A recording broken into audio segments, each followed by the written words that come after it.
దుర్మార్గపు పరిపాలనకి చరమగీతం పాడి ఇవాళకి ఖచ్చితంగా సంవత్సరం అయినటువంటి శుభ సందర్భంలో శ్రీ పవన్ కళ్యాణ్ గారి యొక్క నాయకత్వంలో జనసేన పార్టీ కూటమిలో కీలకమైన పాత్ర పోషించి ఈ రాష్ట్రంలో ప్రజాస్వామ్యబద్ధమైన సుపరిపాలన అందిస్తూ నడుస్తున్నటువంటి చరిత్రలో మొట్టమొదటి సంవత్సరం ముగిసింది. ముఖ్యమంత్రి శ్రీ చంద్రబాబు నాయుడు గారు, ఉప ముఖ్యమంత్రి శ్రీ పవన్ కళ్యాణ్ గారు, పైనుంచి నరేంద్ర మోడీ గారు అందరూ కలిసి కూటమిని ఈ రాష్ట్రాన్ని ముందుకు తీసుకెళ్ళడానికి వీలుగా నడిపిస్తున్నటువంటి శుభ సందర్భంలో ఎలాగైతే నరకాసురుణ్ణి వధించిన తర్వాత ప్రజలందరూ కూడా దీపావళి జరుపుకున్నారో ఆ విధంగా ఇవాళ జగన్ ఆధ్వర్యంలోని నియంతృత్వ ప్రభుత్వాన్ని, రాక్షస ప్రభుత్వాన్ని అంతమొందించి ఈ రాష్ట్ర ప్రజలకి విముక్తి కలిగించినటువంటి శుభ సందర్భంగా ఈ దీపావళిని, సంక్రాంతిని అన్నిటినీ కలుపుకొని మహాసంబురాలుగా జరుపుకుంటున్నటువంటి శుభ సందర్భం ఇది. ఈ రాష్ట్రంలో గడిచిన కాలంగా ఒక సంవత్సరం కాలంగా ప్రజలందరికీ ఏ హామీలైతే ఇచ్చామో ఆ హామీలన్నింటినీ కూడా అమలు చేస్తూ ఆర్థిక పరిస్థితి చిన్నభిన్నం అయిపోయినప్పటికీ కూడా 5 సంవత్సరాల కాలంలో ఆ ప్రభుత్వం హయాంలో ఖజానా ఖాళీ అయిపోయి చిల్లి గవ్వ కూడా లేనటువంటి సందర్భంలో అధికారంలోకి వచ్చిన వెంటనే మహిళలకు ఇచ్చేటువంటి పెన్షన్ల విషయం కానివ్వండి, దివ్యాంగులకి 3,000 ఉండేటువంటి పెన్షన్ని ఎకాయికిని 15,000కు పెంచడం కానివ్వండి, రైతు బకాయిలు 1,600 కోట్ల రూపాయలని ఆర్థిక భారం ఉన్నప్పటికీ కూడా తీర్చడం కానివ్వండి, ఆ తర్వాత దీపం పథకం కానివ్వండి, ఇవాళ రైతులు పండించుకున్నటువంటి ధాన్యానికి కొనుబడి చేసిన తర్వాత 6 గంటల నుంచి 24 గంటల లోపులోనే వారి ఖాతాల్లోకి డబ్బు జమ చేయడం కానివ్వండి, ఇలా చూసుకుంటే ప్రతిరోజు కూడా ఏదో రకమైనటువంటి సంక్షేమ పథకంతో, అభివృద్ధి కార్యక్రమంతో ఈ రాష్ట్రంలో సుపరిపాలన జరుగుతున్నటువంటి శుభ సందర్భాన్ని అందరికీ గుర్తు చేస్తూ, అదేవిధంగా ఏదైతే మేము ఉచిత బస్సు అని చెప్పామో, తల్లికి వందనం కార్యక్రమం చెప్పామో అవన్నీ కూడా త్వరలోనే ప్రారంభించుకుంటున్నటువంటి ఆనందకరమైన క్షణాలు ఇవి. వాటన్నింటినీ కూడా ప్రారంభిస్తాం. తద్వారా ఈ రాష్ట్ర ప్రజలందరికీ ఇప్పుడే దీపావళి జరుపుకునే విధంగా, ఇప్పుడే సంక్రాంతి జరుపుకునే విధంగా కార్యక్రమాలని నిర్వహించడంతో పాటు ప్రధానంగా ఒక రాక్షస ప్రభుత్వాన్ని ఇంటికి సాగనంపాం. ఈ రాష్ట్రంలో ముఖ్యమంత్రిగా ఎంతో కాలం పనిచేసినటువంటి చంద్రబాబు నాయుడు గారిని సైతం 53 రోజుల పాటు జైల్లో పెట్టినటువంటి నియంతృత్వ విధానాన్ని కూడా చూసాం.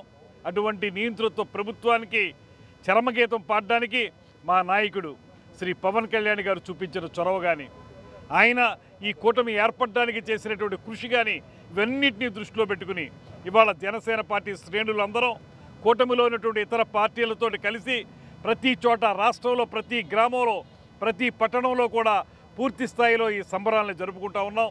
దీని ద్వారా ఒకటే చెప్తా ఉన్నాం, సంవత్సర కాలంగా మీకు సుపరిపాలన అందించాం.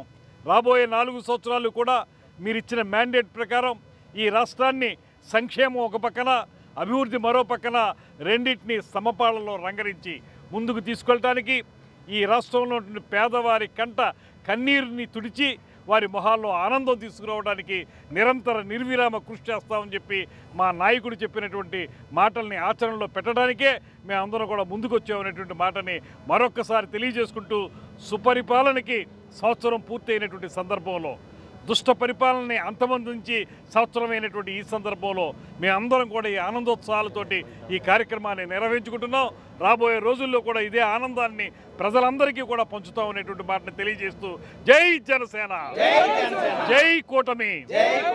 మంత్రి గారు, ఈ సంవత్సర కాలంలో రెడ్ బుక్ రాజ్యాంగం నడిచింది, పూర్తిగా కూడా హామీలను విస్మరించారు అని చెప్పి వైసీపీ ఈరోజు వెన్నుపోటు దినం చేసింది. ఏం చెప్తారు? హామీలు ఒక్కొక్కటిగా నెరవేరుస్తున్న విషయం మీ అందరికీ తెలిసిందే. వచ్చిన వెంటనే వారికైతే 2,000 రూపాయల పెన్షన్ని 3,000కు పెంచడానికి 5 సంవత్సరాల కాలం పడితే మాకు 3,000ని 4,000కు పెంచడానికి 15 రోజులు సరిపోయింది. అదేవిధంగా దివ్యాంగులు, మంచానికి అంటుపెట్టుకున్నటువంటి దివ్యాంగులకి 3,000 మాత్రమే ఆ రోజు ఇస్తే ఇవాళ ఎకాయికిని 15,000 దాకా ఇస్తున్నటువంటి సందర్భం.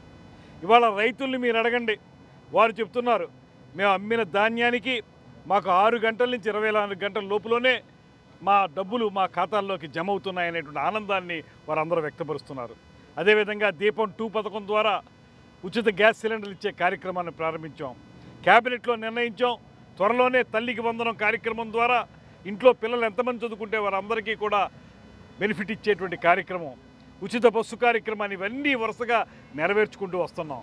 ఇలా చేయటానికి మా దగ్గర డబ్బుండి కాదు, ఖజానాలో డబ్బు లేదు, ఖజానాని సర్వనాశనం చేశారు వాళ్ళు. అయినప్పటికీ కూడా ప్రజలకి మంచి చేయాలనేటువంటి తలంపు ఉన్నటువంటి ముఖ్యమంత్రి గారు, ఉప ముఖ్యమంత్రి గారు, భారతీయ జనతా పార్టీ 3 కలిసి పేద ప్రజలకి ఆనందాన్ని పెంచే కార్యక్రమాలను చేపడతా ఉన్నాం.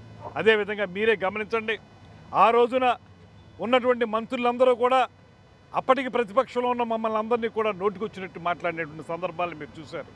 బూతులు మాట్లాడటమే వారి యొక్క మంత్రిత్వ శాఖ యొక్క విధానమని వారు నమ్మారు. ఇవాళ మీరు చూడండి, ఎక్కడైనా ఏ మంత్రి అయినా ఇవాళ అధికారంలో ఉన్న మంత్రి ఎవరినైనా సరే తోలనాడడం మీరు చూసారా? అదేవిధంగా రెడ్ బుక్ రాజ్యాంగం అన్నారు. ఖచ్చితంగా ఒకటి మాత్రం మేము చెప్తాం, తప్పు చేసిన వాళ్ళు శిక్ష అనుభవించి తీరవలసిందే.